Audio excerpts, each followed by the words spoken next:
Okay जी चाचा जी, अल्लाह हाफिज जी। जनाब अहमद साहब, बताएं अपने नाज़रीन ये को। नाज़रीन को बताना चाहते हैं कि ये जो खरपोचो फोर्ट है उसकी एंट्रेंस है और ये इसका दरवाजा है। इससे ही अंदर जाएंगे, इसी से ही बाहर आएंगे। और ये फोर्ट के ऊपर इन्होंने जो है ना ये लिखा हुआ है खरपोचो। और इनको थोड़ा सा बताएं, आपके राइट हैंड जो है वो सी ग्रीन कलर का इस तस्वीर में जो पानी गुजर रहा है वो दिखाएं इनकी तरफ जूम करके।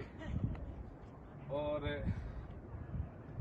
ये ऊपर आ रहे हैं जो दाएं जानब जो स्कर्दू की पूरी वैली है वो दिखाएं इनको। ये पूरा यहाँ से इनको फोर्ट का दिखा देंगे। ऊपर से जो इसकी अपना ये सारा लकड़ी का है, सारा लकड़ी का है। और इनको रास्ता भी दिखाएं कि किस रास्ते से हमने नीचे जाना है। और ये मैं बताता चलूँ कि तकरीबन 1 से 1.5 किलोमीटर का जो सफर है, सारी हाइकिंग है और तकरीबन ना जैसा पौना घंटा। और आप खुद अंदाजा कर लेंगे किस तरह से हम ऊपर आए होंगे, किस तरह से हमने नीचे जाना है। तो तमाम उन लोगों को मशवरा है कि डरे नहीं, कोई ऐसी बात नहीं, थोड़ा सा हौसला पैदा करें। और जो यहाँ पे आते हैं डर के ऊपर नहीं आते, उनको आना चाहिए। जो पंजाब से इतनी दूर आ सकते हैं वो नीचे से ऊपर भी आ सकते हैं। मिलते हैं आपको इंशाल्लाह नेक्स्ट वीडियो में। ओके जी, अल्लाह हाफिज।